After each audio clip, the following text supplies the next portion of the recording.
La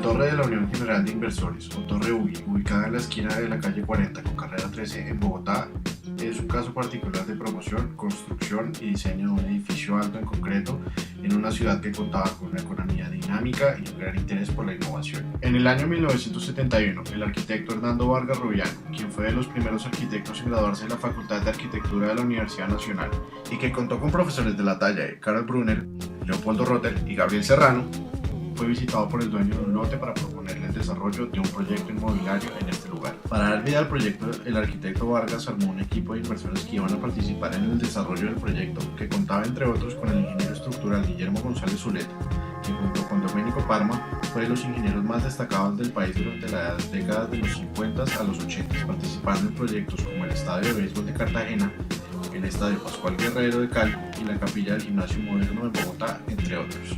Durante el proceso de diseño se desarrollaron varios esquemas que constaban de un sistema estructural básico de pórticos, pero que por la estrechez del lote dejaban poco espacio para los parqueaderos, dejando de igual forma espacios incómodos en las oficinas.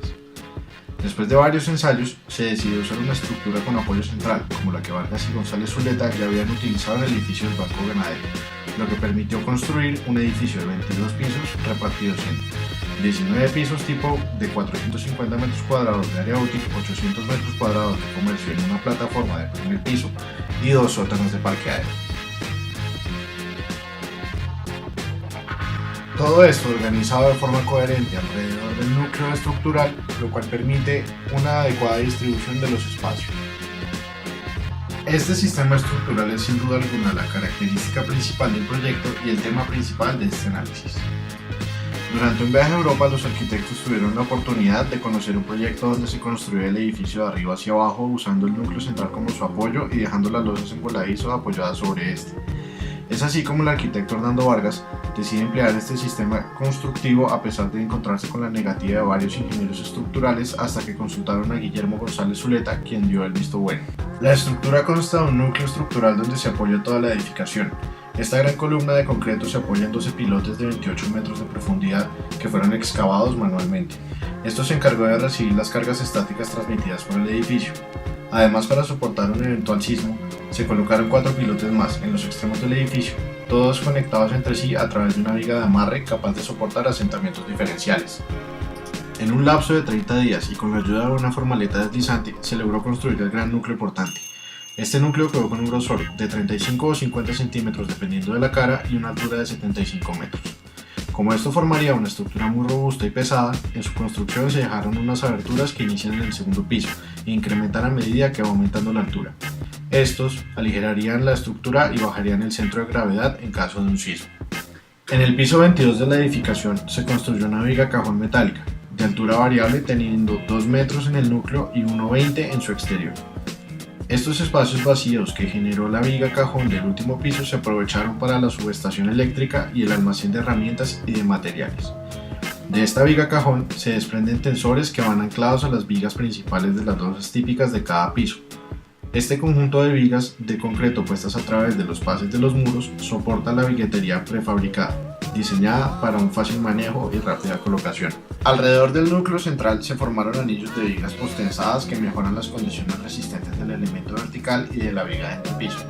Los tensores de la fachada se espaciaron cada 280 metros y se anclaron a los entrepisos por medio de un ducto cuadrado de 6 por 6 centímetros y 10 por 10 centímetros y alambre de tensionamiento de alta resistencia anclado en 3 zonas. Por la fachada oriental y occidental pasan 6 tensores y por la norte y sur pasan 18. Todos estos tensores tenían un anclaje móvil en la cubierta y su anclaje fijo en los pisos 14, 7 y 2. Los acabados, tanto exteriores como interiores, se adelantaron cuando estuvo lista toda la estructura del edificio. Esto al tener el espacio despejado de formaletas, andamios y transporte vertical. Los ascensores se instalaron una vez estuvo terminado el piso de máquinas. El cierre de las fachadas y la impermeabilización de la cubierta permitieron el rápido avance de los acabados de los pisos tipo. Como en Colombia no había una industria de aluminio o de cristal importante, las limitaciones para la fachada eran bastantes, ya que no existían máquinas o materiales necesarios. La fachada del UGI Es una fachada diseñada exclusivamente para materiales locales. Los materiales de la fachada son prefabricados diseñados por el arquitecto y fabricados en obra de manera que es una solución económica y coherente con los recursos disponibles. El prefabricado de la fachada son lajas de piedra arenisca bogotana puestas boca abajo sobre las cuales se pone una malla electrosoldada, se funde el concreto y se funde una pieza que forma la fachada. Estas piezas se fabricaron en el sótano de la obra y después se subían para formar la formaleta del borde de la viga de borde, creando así la fachada.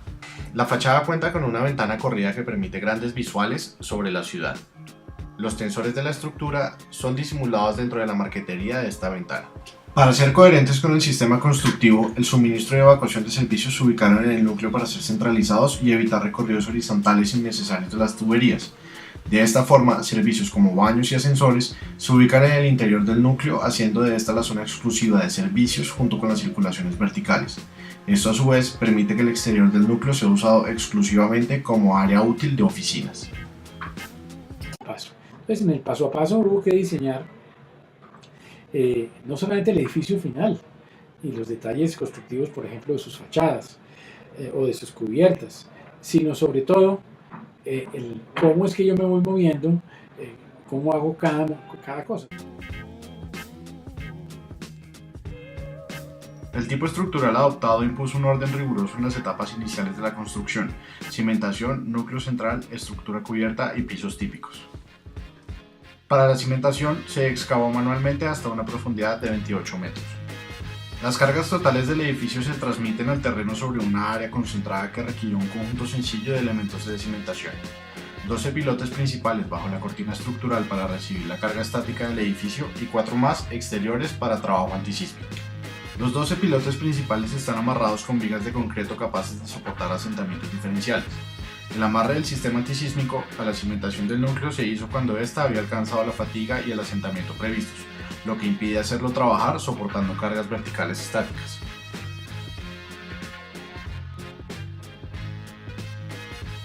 Para los muros de contención en los sótanos se acudió a construir primero cortinas en trincheras a lo largo del lindero del lote. Se excavó mecánicamente la zona central para continuar la cimentación de la torre y se apuntalaron los taludes con la losa estructural del primer sótano. Se logró así excavar mecánicamente el lote sin poner en peligro el perímetro del mismo. La construcción de los muros de contención se hizo por etapas. La primera etapa fue la excavación en trinchera para muros de contención. La segunda etapa, construcción del muro relleno con material de excavación que llega a nivel inferior de la placa del primer piso. Tercera etapa, construcción de caissons y pilotes de núcleo.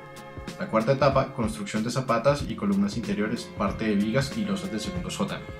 La quinta etapa, ejecución de la placa del primer piso de sótano vinculándola al muro de contención. La sexta etapa, excavación de los respaldos. La séptima y última etapa, terminación de las vigas y losas del segundo sótano.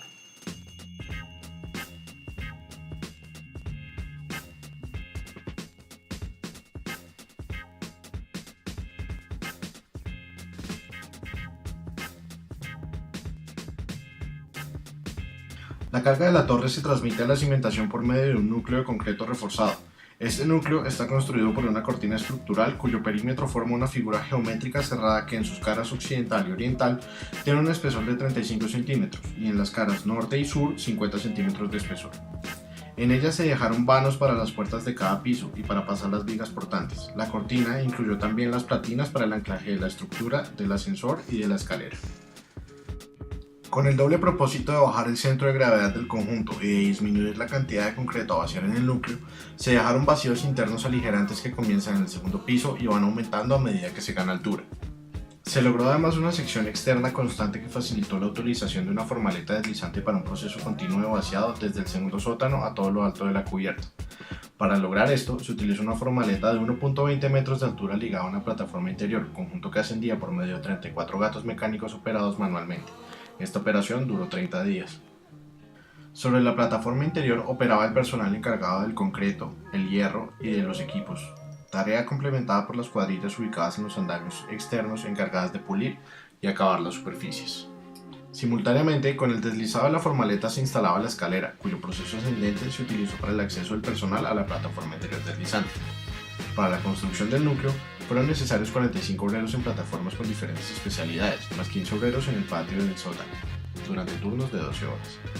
6 toneladas diarias de acero fueron necesarias para un total de 180 toneladas, 30 metros cúbicos diarios de concreto para un total de 1000 metros cúbicos. Los 75 metros de altura del núcleo tomaron 30 días, a razón de 15 centímetros por hora máximo.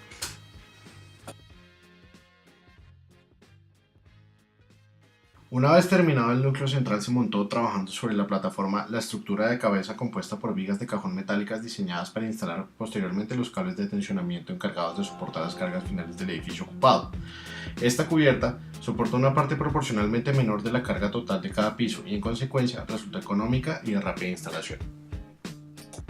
La estructura metálica de cubierta se diseñó para que soportara el peso de cada losa y para facilitar económicamente su desplazamiento de piso a piso. Cuando la plataforma interior ya había llegado a su tope, se empezó a construir la plataforma exterior, que una vez izada sirvió en su curso descendente como base para la ejecución de cada piso. Una vez terminada la estructura de cubierta, se levantó la plataforma exterior al nivel del piso 21 mediante 16 malacates manuales en una operación que llevó 22 horas. Efectuada esta operación, se utilizó la plataforma interior y se procedió a hacer el piso trabajando con camillas de madera para armar la primera losa.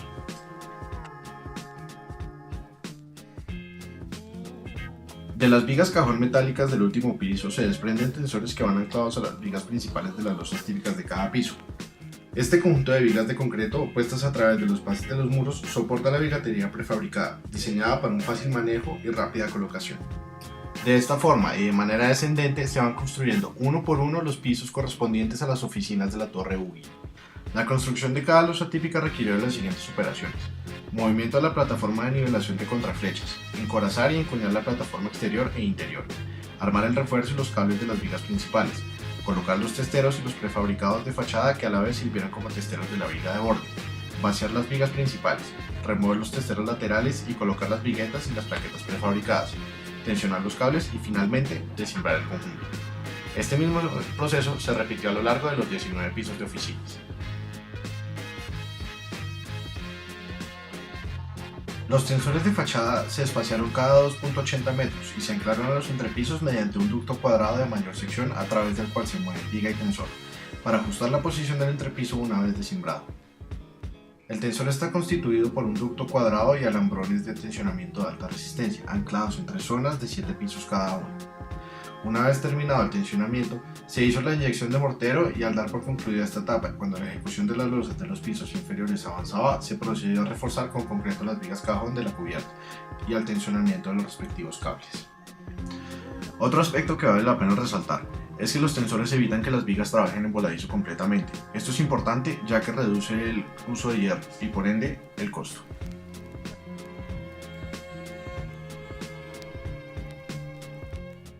Digamos que los materiales no eran materiales sofisticados, no eran mucho más sofisticados que los que había ya en el medio, más bien eran juiciosamente usados. Digamos que una característica del edificio era que tenía muchos prefabricados pero chiquitos para que los pudieran mover las personas y no necesariamente máquinas, porque como aquí se construía de arriba para abajo no cabía una grúa encima, la grúa tendría tapado todo el espacio por las placas intermedias. Entonces tocaba subir los materiales en pequeño volumen y peso por unidad mediante grúas chiquitas, plumas, a esa plataforma que iba bajando para moverlos a mano, y pues eso era muy lógico en ese momento que la obra de mano era barata en Colombia y que no se podían usar grandes equipos.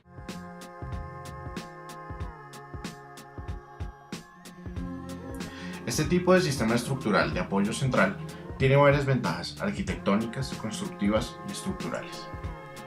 Encontramos dentro de las ventajas arquitectónicas que las plantas tienen una versatilidad gracias a la ausencia de las columnas. Esto tiene también un alto índice de aprovechamiento de área gracias a la concentración de las instalaciones verticales dentro del apoyo central o núcleo. También tiene una posibilidad de variación en la altura de cada piso gracias a la versatilidad de la estructura. Esto diferente a los sistemas tradicionales de pórticos que tienen que tener prevención para pandeos y tienen que contar con una uniformidad de alturas. También tiene la posibilidad de espacios transparentes a cualquier nivel gracias, otra vez, a la ausencia de columnas.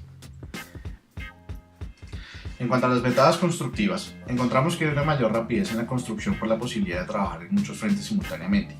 También hay un menor costo de construcción por el empleo repetido de un modelo único. Esto aplica para construcciones de gran volumen.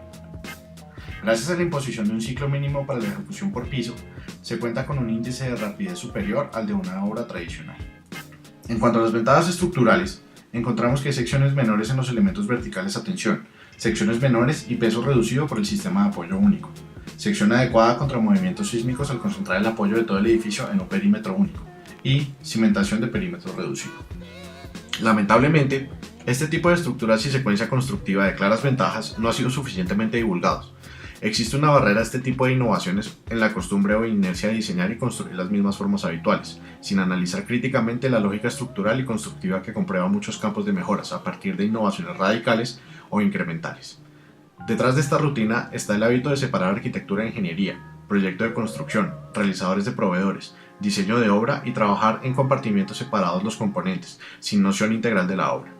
Igualmente, pesa el temor a lo incierto que restringe exploración en nuevas formas y métodos. Y en todo caso, cuando el edificio se terminó, pues el edificio se había vuelto un edificio pues muy curioso, muy visitado. Llegaban ejércitos de estudiantes de arquitectura y de ingeniería, muchos profesionales de todas las regiones del país, grupos muy grandes de venezolanos, arquitectos. Fuimos a Venezuela a dar conferencias sobre este tema en Caracas y en Valencia. Impresionaba mucho a los venezolanos que los bogotanos hiciéramos cosas tan fuera de lo común, por qué nos comprometíamos a hacer cosas tan fuera de lo común. Y en todo caso el edificio no tuvo ninguna dificultad en la construcción, no tuvo dificultad en las ventas, y cuando se terminó, un tiempo después se hizo una publicación en PROA en la 251 sobre algunas de sus características esenciales y sus ventajas.